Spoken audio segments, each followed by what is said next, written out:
Every democratic society needs a police force. It also needs security services. In this country, we have two internal security agencies, MI5 and the Police Special Branch. Both play an essential role in protecting society against terrorism, against espionage, and against genuine subversion. Both operate under rules. The government, amid much debate, has just announced a new bill to formalise the rules about phone tapping and mail intercepts. Various rules exist which draw lines around what MI5 and the Special Branch may and may not do. This is a film about how and where, and sometimes why, they cross those lines. In particular, two former MI5 employees have decided that the rules are sometimes broken so seriously, taking MI5 away from its purpose of defending the realm, that the time has come to speak. For although the security services are indeed essential to a free society, so is the assurance that they themselves are not a threat to freedom. From this Mayfair office block, MI5 monitors people and groups considered to be a subversive threat to the state.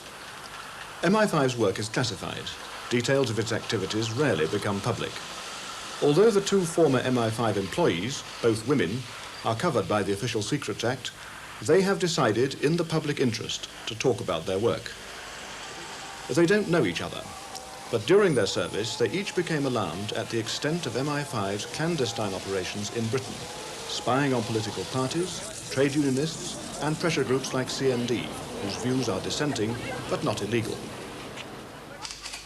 One of the women was an MI5 clerk. She wants to remain anonymous, but has sworn a long, detailed statement revealing how MI5 targets certain trade union leaders and taps their phones. I think it is totally unjust and immoral to direct these surveillance techniques and operations against decent and law-abiding trade unionists and members of legitimate political parties and organizations like CND. The second woman, Cathy Massiter, was an intelligence officer who actually ran MI5's investigation into CND. She left MI5 a year ago. She's taken the unprecedented step of speaking publicly because of her worries about MI5's secret operations against CND. We were violating our own rules. It seemed to be getting out of control. This was happening, not because CND as such justified this kind of treatment, but simply because political pressure. The heat was there for information about CND, and we had to have it. To get that information, MI5 infiltrated an experienced agent into CND's headquarters and tapped the home telephone of a leading official. Tonight, using information from inside the security service, we investigate some of MI5's official secrets.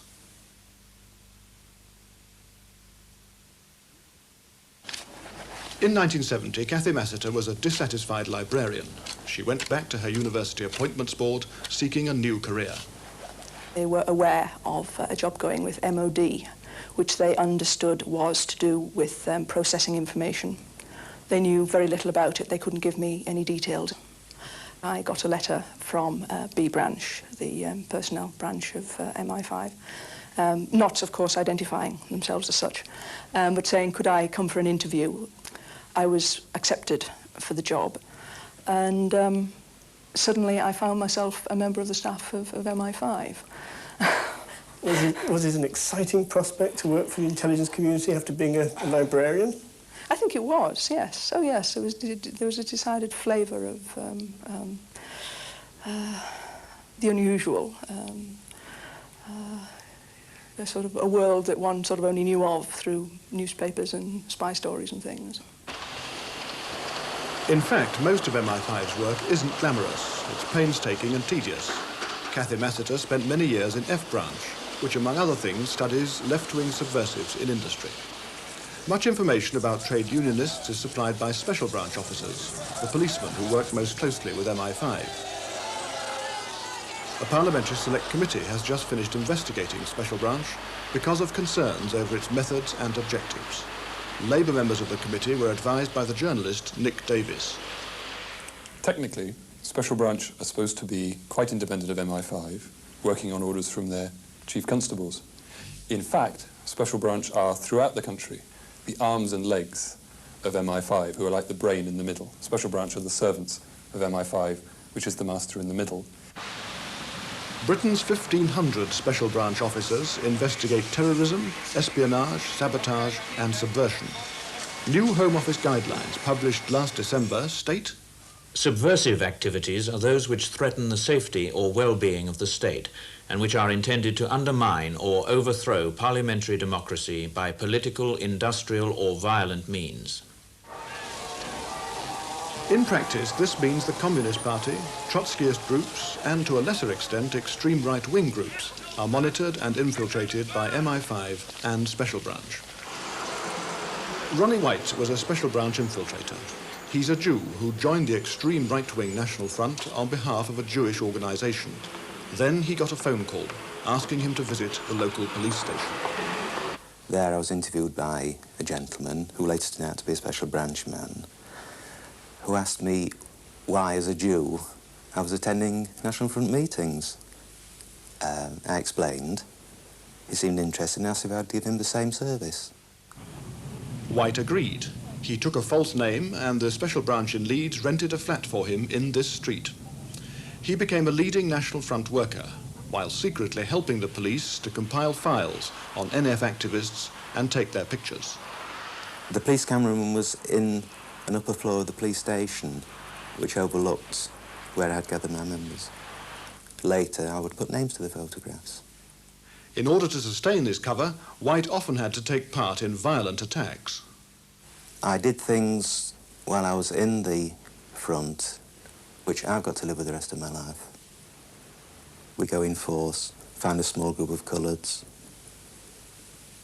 and hit them with pickaxe handles. You were a witness to all this and a participant in this? Unfortunately, yes. Violent assaults weren't the only offences White committed while in the National Front and reporting to the Special Branch. On one occasion, a photograph was essential to a case they were compiling against one of the members. I obtained this photograph,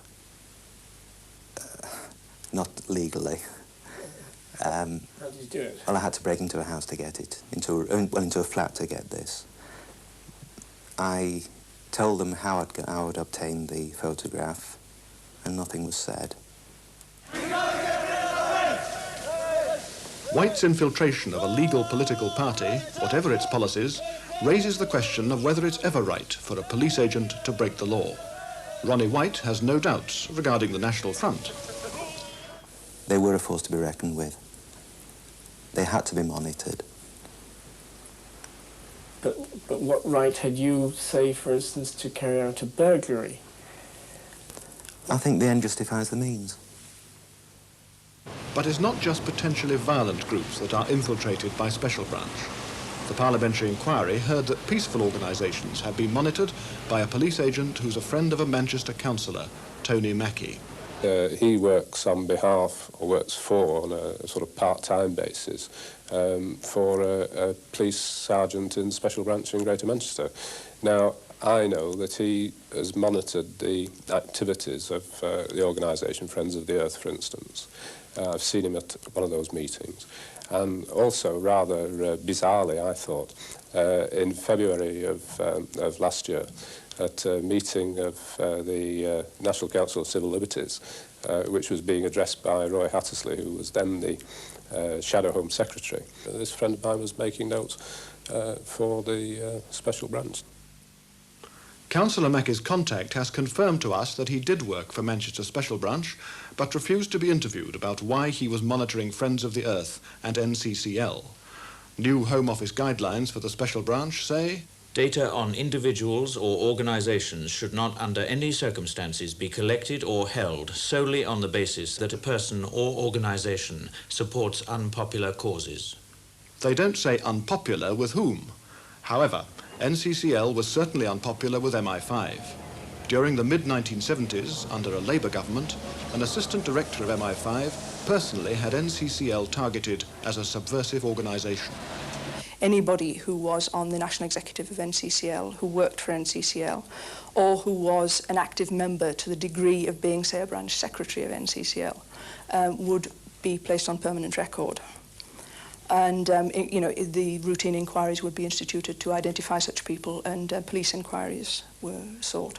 What would you ask the police to do? The police were actually sort of asked to identify branch secretaries in their area and to report on the activities of the NCCL branch in their area. Did the police or the special branch have agents as such inside NCCL? Yes, certainly in certain police areas. The reports that we received about NCCL were such as to sort of indicate quite clearly that there were agents in. NCCL is a non-party group with moderate left-wing origins that's championed the defence of civil liberties in Britain for 50 years.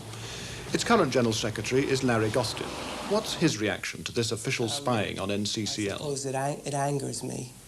It outrages me to think that that would happen.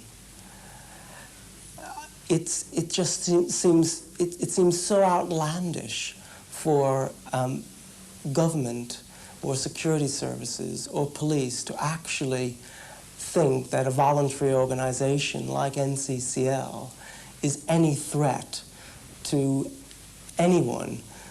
Cathy Massiter remembers some of the many NCCL officials that MI5 recorded. People like Patricia Hewitt, who used to be its General Secretary, Harriet Harman, who used to be its legal officer. They would be put on record as communist sympathisers because of their involvement.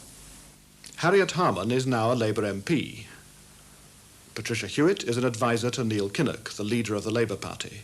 But there was another reason why MI5 opened a file on Hewitt, apart from her NCCL work. Because of her close association with somebody who was at the time a member of the Communist Party, close personal association. But she's now a close political association of the leader of the Labour Party. Mm. But she's done nothing wrong and nothing illegal in her political activity. No. Yet MI5 has a file on her. Yes. Do you think that's right? No, I don't. But MI5 clearly does. Yes. But how did it happen that an assistant director at MI5 was personally able to have NCCL targeted in this way? What seems to have been the deciding factor was his own view that NCCL's attacks on certain institutions, such as the police, were deliberate attempts to undermine these institutions. Do you think that there should be safeguards within an intelligence organisation to prevent one man's view becoming policy for a number of years? I think clearly there should be. Obviously a case like this illustrates how powerful and influential a particular line of thought can be. By 1981, NCCL had been taken off MI5's list of subversive organisations, but Cathy Massiter says no one officially told the special branch. So their agents could still be inside, writing reports and adding to the police files. This building is one of several office blocks used by MI5. It was here that the second witness from within MI5 began her training as a clerk. She wishes to remain anonymous, but has sworn a detailed statement. Initially, I was quite excited by the idea of working for British intelligence. After 2 months' training, I went to work in MI5's industrial room with 7 other women, transcribing tapes of telephone calls which had been tapped. Each morning, I'd collect the actual tapes from a room on the 5th floor which contained banks of recorders operating 24 hours a day. In her sworn statement, the former MI5 clerk reveals the names of some left-wing trade unionists targeted by the security service before telephone taps and even a break-in. Legally, it's a grey area, according to the journalist Nick Davis. There's no legal basis for most of what MI5 and Special Branch do on the domestic front. There's no statute that ever set up MI5. There's no parliamentary debate which has then led to legislation which has set up the Special Branch.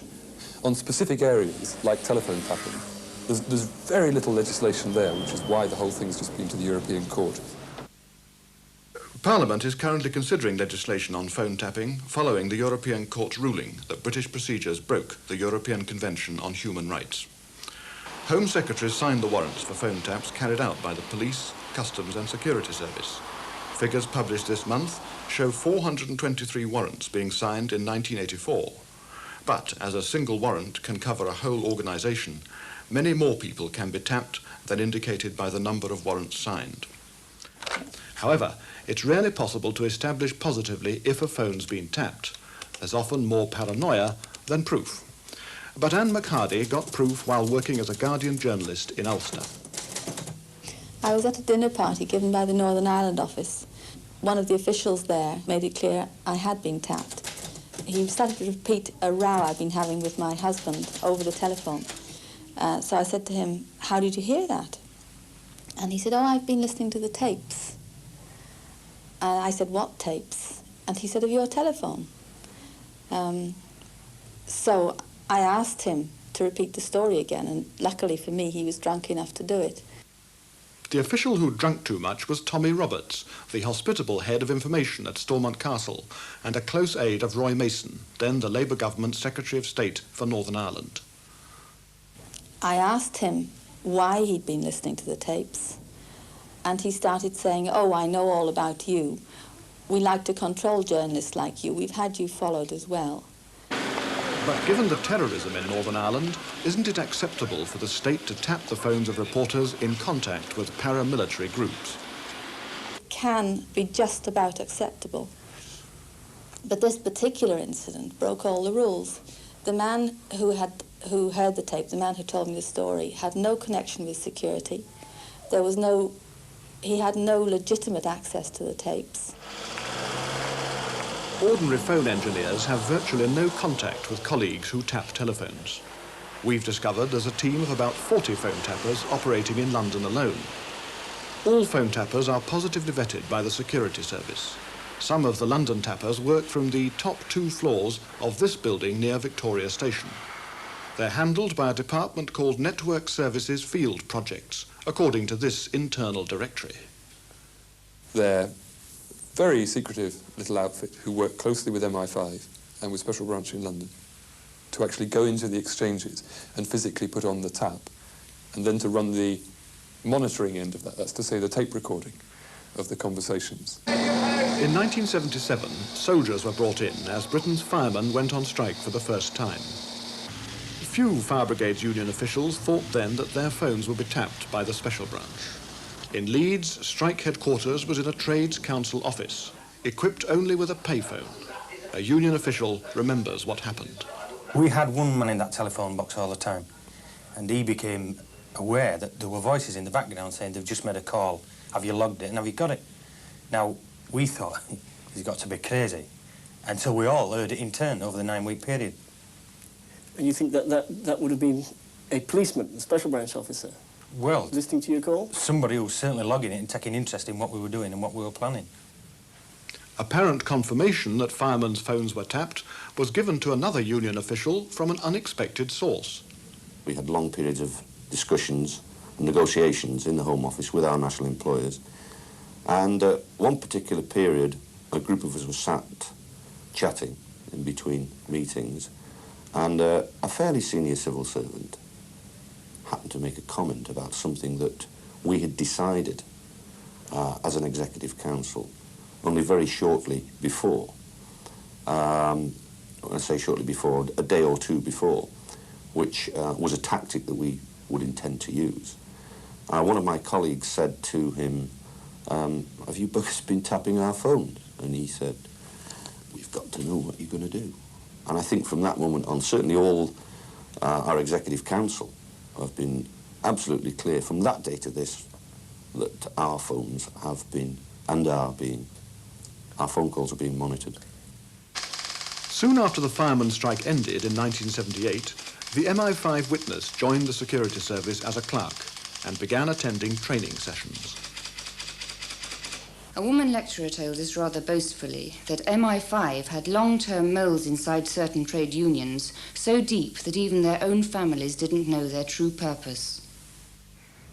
Cathy Massiter did not know the clerk, but she began her security service career on the industrial desk in 1970. She confirms that MI5 does have moles inside trade unions. These people are working within, sometimes actually employed by perfectly legitimate organisations, working for the good of their members in the trade union movement, and yet have this sort of dual role of reporting back to the security service on certain aspects of what goes on within the union. It's a very ambivalent moral area, I think. Industrial unrest led MI5 to divert some intelligence officers away from monitoring Soviet bloc spies towards watching left-wing trade unionists in Britain. It was a significant change of emphasis.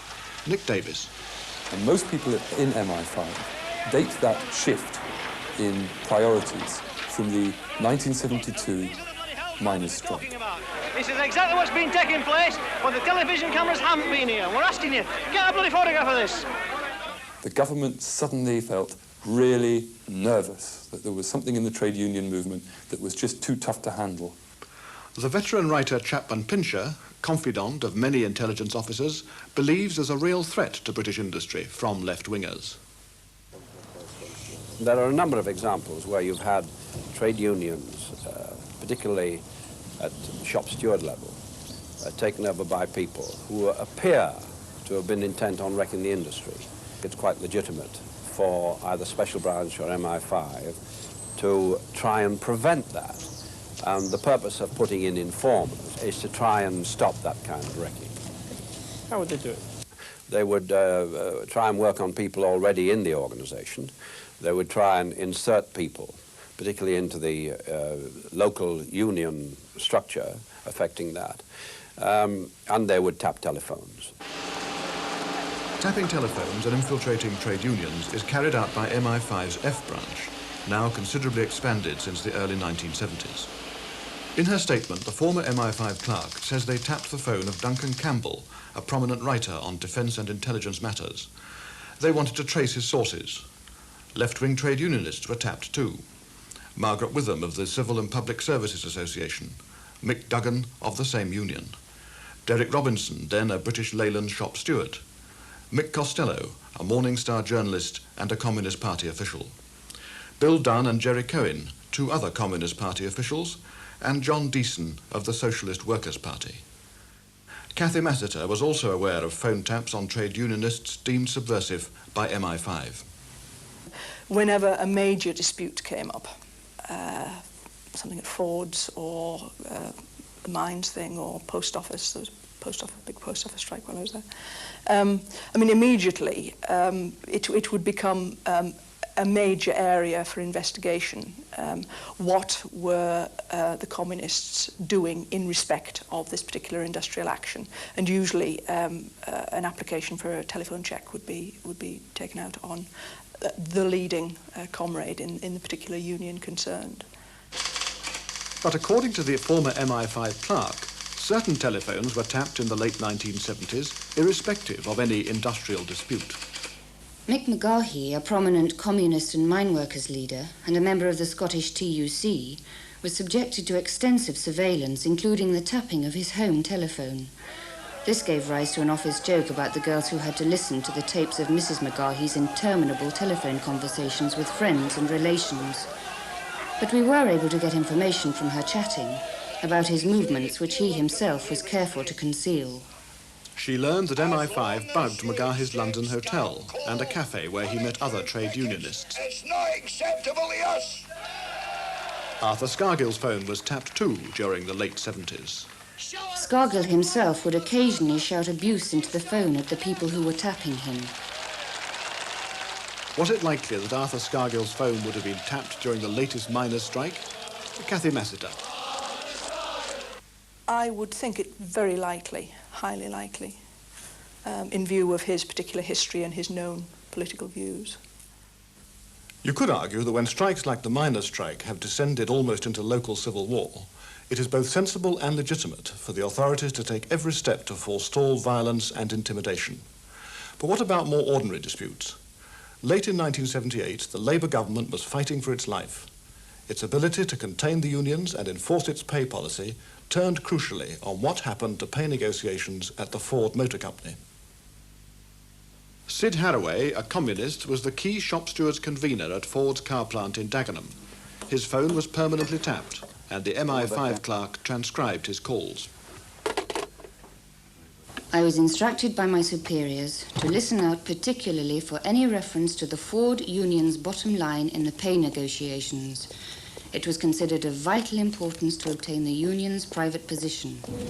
This seemed to be economic information from within a legally constituted trade union organization, which the security service and the government had no right to know. We asked Cathy Massiter to speculate on why such economic information might have been sought. Well, I can only assume that it was requested because the Department of Employment wanted, was seeking in some form this information. It surprises me in a way it was done so blatantly. The only published document governing MI5's conduct is called the Maxwell-Fyfe Directive, named after the Home Secretary who issued it in 1952. It says, "No inquiry is to be carried out on behalf of any government department unless you are satisfied that an important public interest bearing on the defence of the realm is at stake." We asked Cathy Massiter if it would be legitimate for MI5 to pass to a government department information about union pay negotiations. I would say not. And I mean, it highlights very clearly this extreme ambivalence between what the security service is there to do, what it perceives itself as being there to do, to study subversion, and what actually happens in practice, which is in effect to broaden the study quite a long way beyond those basic guidelines. The most common way in which MI5... Sometimes MI5 breaks the law. Nick Davis. It's absolutely routine. There is a section of MI5 which is called A1A Technical Operations, whose sole purpose in life is to break and enter private property. And I've spoken to MI5 officers who've done those burglaries. And it's not just private homes. They'll do offices, they'll do banks, they'll do diplomatic property. No holds barred. It doesn't matter. The law doesn't matter to an MI5 officer going about his work, because he will say he's got the national interest at heart. In her sworn statement, the former MI5 clerk says she was told that MI5 broke into this house in South London. It's the home of Ken Gill, a communist, General Secretary of TAS, the white-collar section of the engineering union, and a member of the TUC's General Council. His home telephone was tapped, but he got even closer scrutiny during the 1970s, when TAS, the draftsmen's union, planned to merge with the engineers.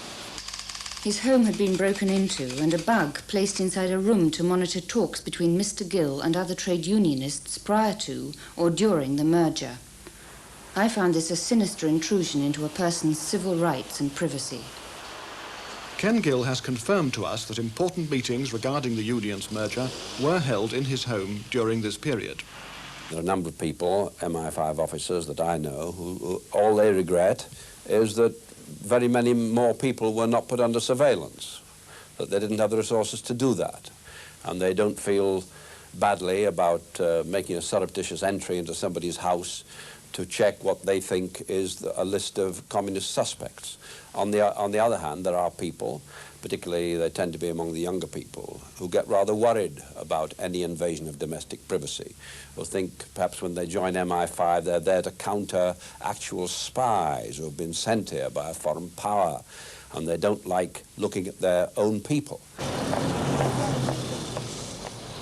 I think that Parliament should be made fully aware of the wide range of interference in and abuse of civil liberties being conducted in this country by the security service. This is why I have made this statement. Legitimate trade unions, libertarian bodies like the NCCL, the bugging of pay negotiations, the tapping of communist union leaders' phones. All these seem a long way from national security, as normally understood, which MI5 are in business to protect. At the very least, if they are now put in that category, it would seem reasonable for a responsible minister to come before the public and say why. But the campaign for nuclear disarmament presents a different sort of problem. undeniably its activities relate to the defence of the realm. Should they, on that account alone, be treated as subversive? Opposition is a vital part of a democratic society, but when does dissent turn into subversion? Should CND be allowed the freedom to organise against the government's defence policy, or should it be treated as an enemy of the state? MI5's does not class CND as a subversive organisation, yet it has infiltrated its headquarters and tapped the phone of a leading official. In part 2, we shall examine how and why MI5 monitored the peace movement and thereby broke its own rules.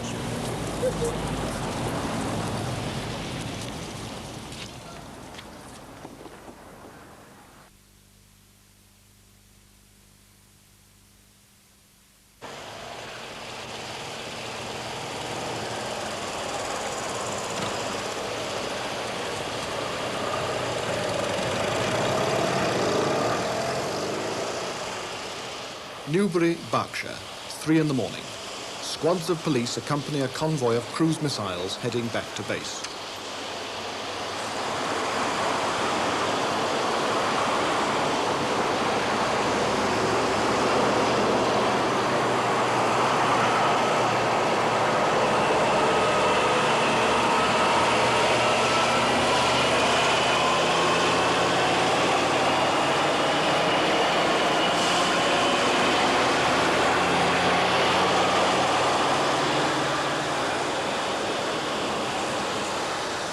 Crews actually arrived at Greenham Common just over a year ago, but the decision to deploy these American missiles in Britain was taken in 1979. The controversy that followed signalled a massive rise in popular support for the peace movement.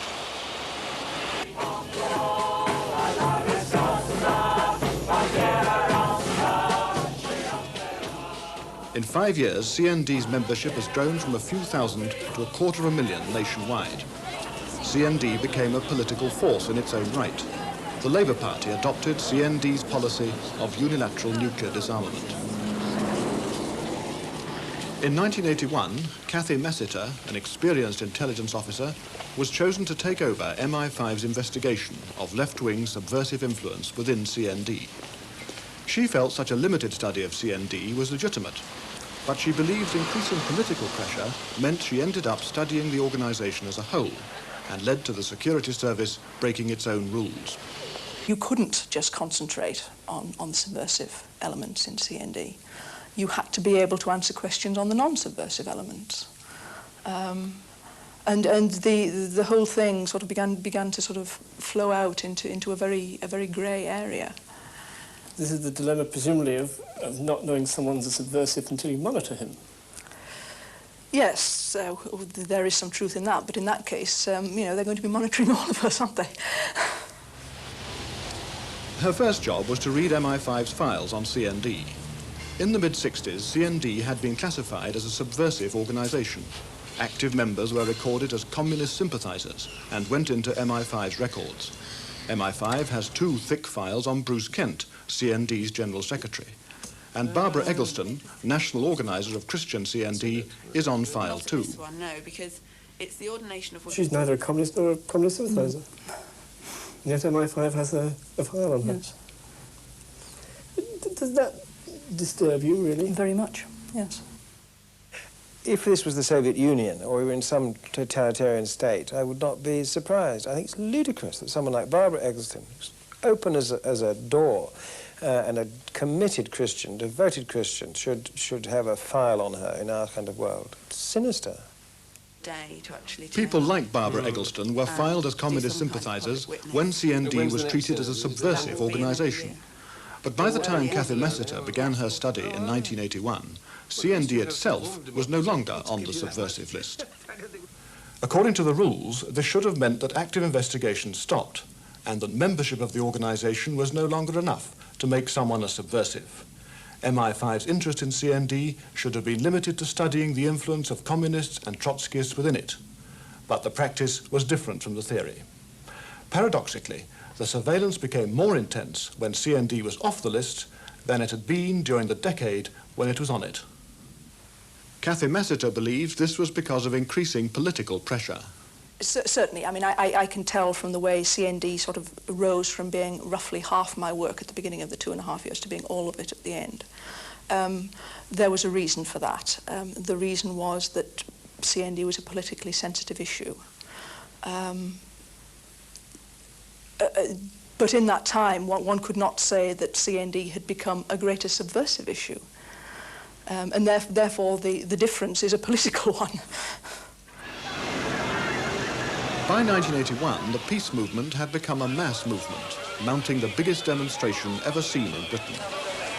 We will translate these measures of nuclear disarmament into practical action, because it is only... A year later, MI5's need for more inside information on CND became urgent.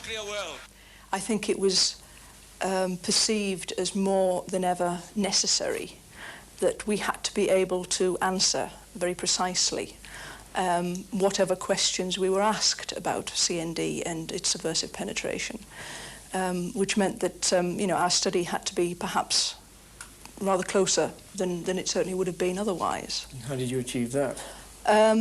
One of the means that was used was the introduction of an agent, a chap who had, in fact, worked for MI5 for many years, 20 or 30 years altogether, into CND headquarters.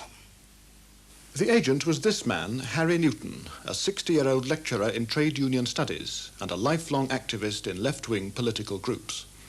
He'd been recruited by MI5 in the 1950s, when he was a member of the Communist Party. He became treasurer of the Institute for Workers' Control, a left-wing think tank supported by prominent trade union officials like Jack Jones and Annex Kitson, and MPs such as Tony Benn. Harry Newton joined CND in 1982, and his first job for MI5 was to attend CND's annual conference. We regarded it as very important to know as soon as possible after the conference who the new people on the National Council were, so that we could sort of make our usual breakdown of how many subversives were on it and could pass the information along to interested parties in Whitehall. After that, he became involved in CND headquarters. They have a lot of volunteers work at CND headquarters, sort of mailing things and doing odd jobs, and he simply went along and volunteered his service. So what, he was your eyes and ears? Yes, I mean, that was the basic intention, yes. So what level of information would he report to you? What tended to come across was very general information about what was going on in CND headquarters. It was fairly low-level stuff. He was able to sort of chat to people like Bruce Kent, this sort of thing. Harry was still very caught up in the idea of the international communist conspiracy, and therefore had a bit of a tendency to see the hand of the communists everywhere. I mean, he had quite a strong opinion that Kent might be a crypto-communist. I personally saw no other justification for this whatsoever, but that was certainly a view that he expressed. But that's something which might find its way onto Bruce Kent's MI5 file. Yes, indeed. We showed Bruce Kent a photograph of Harry Newton and told him that he'd been a long-standing MI5 agent who'd infiltrated CND's headquarters. Isn't it awful? I think taxpayers ought to have a right to know what is being done with their money. Who's getting salaries for all this sort of nonsense? They come in, we can show them anything they want to see. There's no secret. Harry Newton told MI5 that he thought you were a crypto-communist.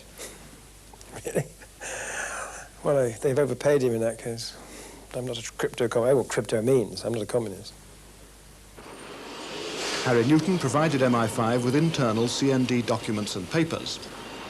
He did, on one occasion, provide a diagram of the layout of the offices. He, in fact, provided that quite off his own bat, so we hadn't asked for it.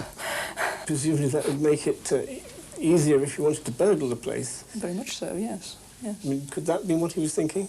I think this is what he had in mind, yes, that one day we might want to have access to it, and therefore we would need this sort of information. MI5 agent Harry Newton died in 1983. Cathy Massiter says there were other agents inside CND, put there by special branches around the country. Such infiltration reflected the state's concern about the peace movement, both in terms of its susceptibility to political manipulation and as a public order issue.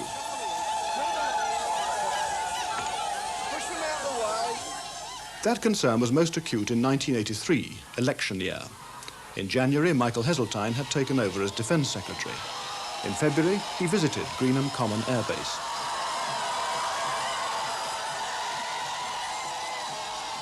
In March, Mr. Haseltine set up a special information unit called Defence Secretariat, or DS-19, to combat CND's unilateralist propaganda. The Times reported, "He regards the nuclear issue as of paramount importance, both as a cornerstone of defence policy and as an electoral issue." Cathy Massiter became concerned after a senior official from the counter-propaganda unit, DS-19, approached her boss at MI5. What they appear to have requested was information about the subversive political affiliations of leading members of CND, including members of the National Council and people working for CND. Why did DS-19 want that information? Well, it seems to have been part of what they felt that they required in order to fulfil the brief that they had been given by the Defence Minister, Mr. Haseltine. And they appeared to feel that MI5 were the best people to supply this information. After the approach from the Defence Ministry Information Unit, DS-19, Cathy Massiter was instructed by her superiors to go through MI5's files, extracting non-classified information on any extreme left-wing affiliations of CND's leaders. She did so, and wrote a report which was passed on to DS-19. But why was she concerned by this episode? It was a very important party political issue. Unilateral nuclear disarmament had been adopted as policy by the Labour Party. A general election was in the offing, and it had been clearly stated that the question of nuclear disarmament was going to be an important issue there. It did begin to seem to me that what the Security Service was being asked to do was to provide information on a party political issue. And getting you as an intelligence officer to do the spade work. That's right. Do you think that's a legitimate function of MI5 and someone like you, an intelligence officer? It's clearly not a legitimate function because it directly contravenes the Charter. The Maxwell 5 Directive says that it is essential that the Security Service should be kept absolutely free from any political bias or influence. I did express my concern on this issue, and I know other people did so too who were aware of the work that I was doing. The difficulty is that having expressed one's view, there is no way of taking it any further. If your view is not accepted, you're simply left with the option of accepting the situation or, of course, ultimately resigning if you feel that strongly about it. They are an organisation led and dominated by left-wing activists ranging through the Labour Party to the Communist Party. Mr. Haseltine's assessment of CND caused Cathy Massiter some concern. Behind the carefully turned phrases about peace lies the calculating political professionalism of full-time socialists and communists. For several years, the Security Service had been saying that CND was not a subversive organisation, that there were communists and other subversive groups active in it, but that it was basically, the Security Service had stated specifically that it was basically a broad-based organisation, drawing support from a very wide range of political opinion. And yet, here was a minister who was receiving these reports, asserting quite openly that he considered that CND was being controlled and run by and on behalf of extreme left-wing elements, if not actually by the Kremlin itself. And what was your reaction to his assessment of the organisation which you study so closely then? Well, I knew he was wrong. But why did he persist with that view of his? He had his own reasons.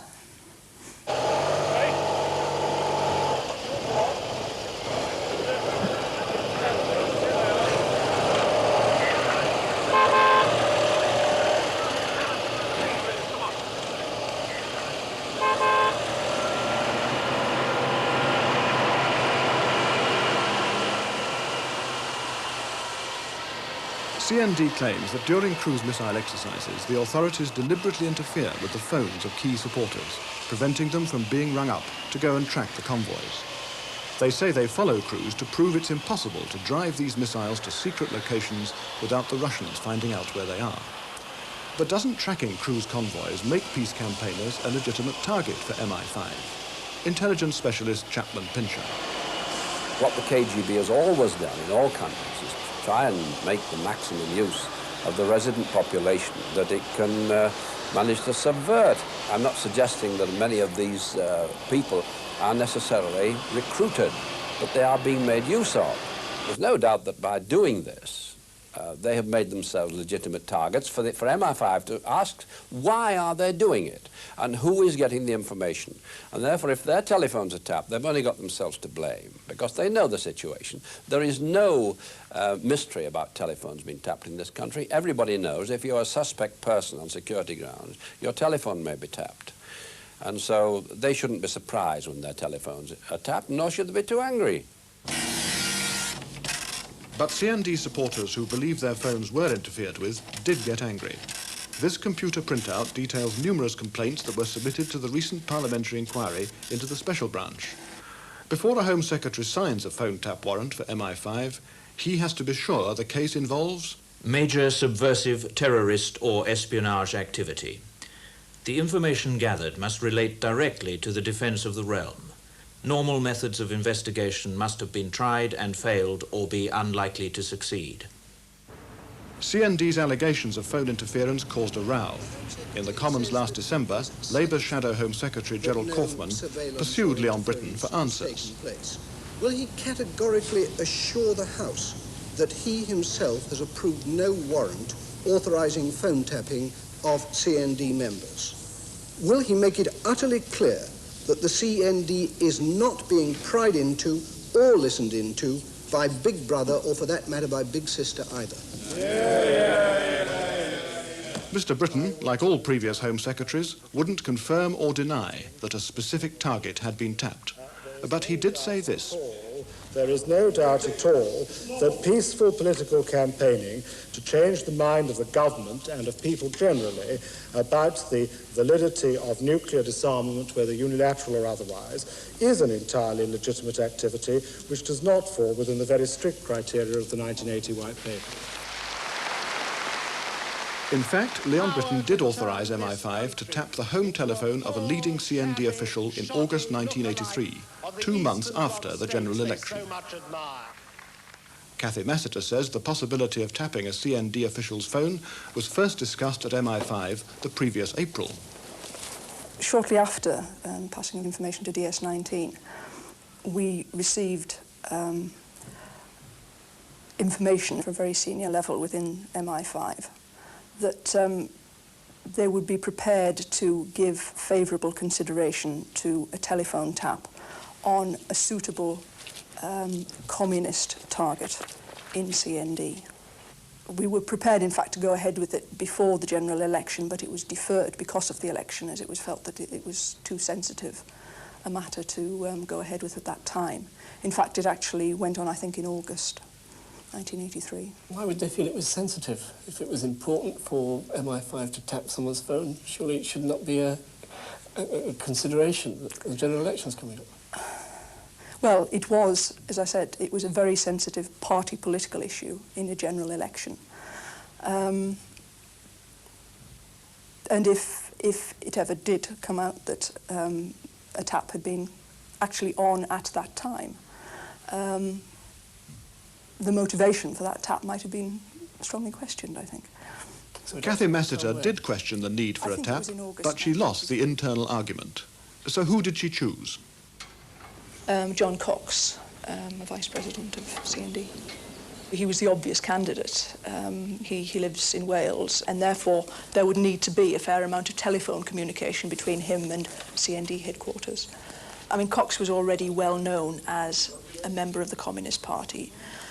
He had been involved in CND practically since its inception. So what additional information on John Cox and his activities did MI5 get from their tap? Not a lot, really, that we didn't already know. A bit more detail, perhaps. My own assessment before we had the check on Cox would have been that he worked within CND because he was a committed CND member, rather than working in CND in order to further the interests of the Communist Party. and certainly nothing that, that I can recall seeing ever contradicted that assessment. But the tap did provide other useful information. But he would be routinely in contact with Bruce Kent, Joan Ruddock and CND? There were quite frequent contacts, yes, yes. So to some extent you'd no need to try and tap their telephones? Not really, no. One was getting information about their attitudes on quite a wide range of topics that were concerning CND at the time. Did John Cox pose a major subversive threat to the state, as the White Paper stipulated? Or does being a communist of itself make a man fair game for phone tapping? Does the presence of communists justify a non-communist organisation like CND being infiltrated, especially since on MI5's own official assessment it was not the puppet of the communists active within it? Some people will say there should be no holds barred when it comes to CND. What's wrong with an odd breach of the rules? Isn't national security in this area anything the government says is national security? For Cathy Massiter and people still in MI5 who think like her, operating in a murky area, rules are a vital anchor. A growing debate suggests a widening public concern about where the line should be drawn between national security and civil liberty, and where Parliament fits into all this. In 1963, Lord Denning, one of Britain's most eminent judges, said, "The security services are to be used for one purpose and one purpose only, the defence of the realm." Most people in this country would, I'm sure, wholeheartedly support this principle, for it would be intolerable to us to have anything in the nature of a Gestapo or secret police to snoop into all that we do, even at the behest of a minister or a government department. I don't know whether I'm as strong as being angry, because we really say we haven't got secrets.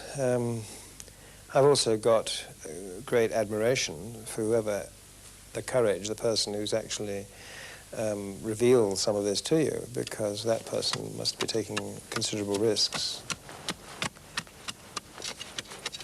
I've never been a member of CND. I'm not currently a member. I have a lot of sympathy with CND. I don't know that I fully accept their arguments for a total unilateral nuclear disarmament by the United Kingdom. But I do think the issues that they raise are very important ones. Cathy Massiter left MI5 about a year ago. She's talked publicly about those aspects of MI5's activities against alleged subversives, which she feels breached the Maxwell-Fyfe Directive, not its work against terrorism and espionage, which she fully supports. However, she's still covered by the Official Secrets Act. So why has she spoken out? Because I became very concerned during my years of studying CND with this question of the definition of what is the legitimate area of study of the security service, particularly in respect of subversion. Because I think it ought to be more clearly defined. There ought to be clearer guidelines. And I think the only way of achieving this is to get a degree of opening up of the security service and some kind of parliamentary accountability in the end for it.